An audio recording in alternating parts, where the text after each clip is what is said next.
કેમ છો મિત્રો? મિત્રો, આપણા જિંદગીના ડિસિઝનો, જિંદગીના નિર્ણયો પોતે લો. કેમ કે લોકો તમને સલાહ આપશે, માત્ર સલાહ જ આપશે, તમને હેલ્પ કરવા કોઈ ના આવે. તમને કદાચ એવું ઘમંડ હશે, મારા મિત્રો મારી સાથે છે, મારા ભાઈઓ મારી સાથે છે, મારું ગામ મારી સાથે છે, તો એ તમારો અહમ છે દોસ્તો. જો તમે જિંદગીના કોઈ પણ ડિસિઝન કદાચ તમારાથી ગલત લેવાઈ ગયા ને, ગલત નિર્ણય લેવાઈ ગયા ને, તો તમે એકવાર પડી જશો તો ચાલશે, તમે હારી જશો તો ચાલશે, પણ તમારા જિંદગીના મહત્ત્વના નિર્ણયો કોઈ બીજાના ભરોસે ના મૂકતા. કે હંમેશા દોસ્તો જીવનના જે નિર્ણયો છે ને, જે મહત્ત્વના નિર્ણયો છે ને, એ આપણે પોતે જ લેવાનો છે. લોકો ગમે તે કહેતા હોય, પણ આપણને એ નિર્ણય પર આપણને શું લાગે છે, આપણું મંતવ્ય શું છે, આપણે શું વિચારીએ છીએ ને, એ મહત્વપૂર્ણ છે.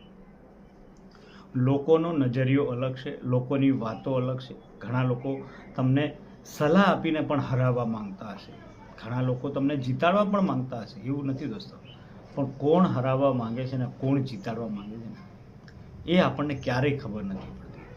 કેમ કે આપણે તો કોઈ પણ મિત્ર હોય યા કુટુંબીજન હોય, ગામ હોય, તો ભરોસો કોઈ પણ વ્યક્તિ પર કરતા હોય છે. ત્યારે જ્યારે જરૂર પડે છે ને નિર્ણય લેવાની, ડિસિઝન લેવાની, તો સલાહ લો દોસ્તો. હા, સલાહ જરૂરી છે. દરેક લોકોની રાય લો, દરેક લોકોને પૂછો સલાહ. કે 5 માણસની સલાહ લેવી હોય તો 10ની પણ લો, પણ 10 લોકોનું મંતવ્ય શું છે, એ લોકો શું કહેવા માંગે છે, કઈ રીતના તમારા સાથે વાત કરે છે, બધું સમજો, વિચારો. પણ છેલ્લે જ્યારે નિર્ણય લેવાનું થાય ને, તો તમારા દિલને પૂછો, તમારા મનને પૂછો, તમારા દિમાગને પૂછો કે મારે આનામાં શું કરવું જોઈએ.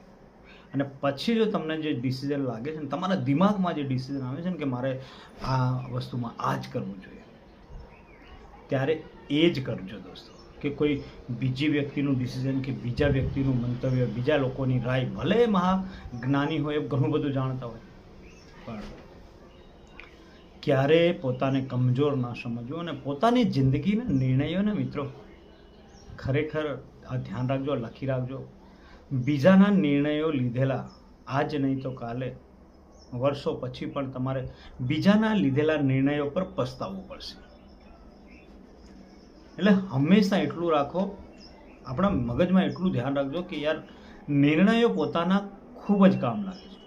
પછી એ નિર્ણય આપણો લીધેલો હોય ને કદાચ આપણને નિષ્ફળતા મળે તો એમાં ચિંતા કરવાની જરૂર નથી મિત્રો. કેમ કે હાર જીત, સફળતા નિષ્ફળતા આ એક જીવનનું પહેલું છે. કદાચ તમે હારી ગયા તો કંઈક શીખી જશો, પણ બીજાની હેલ્પ યા બીજાના મંતવ્યોથી જીતેલા પણ એ જીત નથી ગણાતી. એટલે જેટલું પણ થાય ને પોતે કરવાની કોશિશ કરો, પોતે કંઈક સમજવાની કોશિશ કરો ને, અને પોતે કંઈક શીખીને કંઈક કરશો ને દોસ્તો, તો એ લાઈફ ટાઈમ તમારી સાથે રહેશે.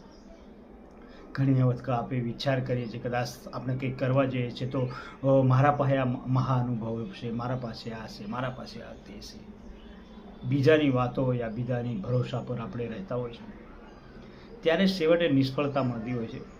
એટલે હંમેશા ધ્યાન રાખજો મિત્રો કે લોકો તમને સમજાવવાવાળા ઘણા બધા આવશે, લોકો તમને સલાહ આપવાવાળા ઘણા બધા આવશે, પણ જ્યારે તકલીફમાં હશો ને ત્યારે હેલ્પ કરવાવાળું કોઈ નથી આવવાનું.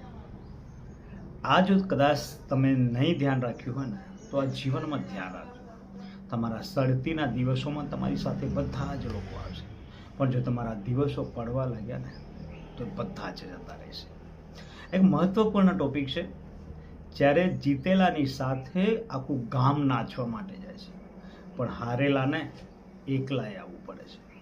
પણ જો મિત્ર, સાચો મિત્ર કોઈ હોય ને તમે આપણે હારી ગયા ને ત્યારે પણ આપણી સાથે જો કોઈ ઊભું રહી જાય ને, ત્યારે એ આપણો ખાસ મિત્ર કહેવાય દોસ્તો.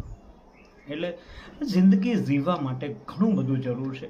લોકોને સહયોગની જરૂર છે, લોકોના સાથની જરૂર છે, લોકોની જરૂર છે, મિત્રતાની જરૂર છે, બધું જ જરૂરી છે. પણ બધી જરૂરિયાતમાં પણ સંભાળીને ચાલો અને નિર્ણયો જોઈને પોતે લો મિત્રો. બસ આ મારું મંતવ્ય છે મિત્રો. કદાચ તમને સારું લાગ્યું હોય તો મારી આ સુપરસ્ટાર દેશપ્રેમી ચેનલને સબસ્ક્રાઈબ કરી લેજો, અને તમને ખૂબ જ સારું લાગ્યું હોય ને મિત્રો તો જ બીજા મિત્રોને શેર કરજો દોસ્તો. બાય.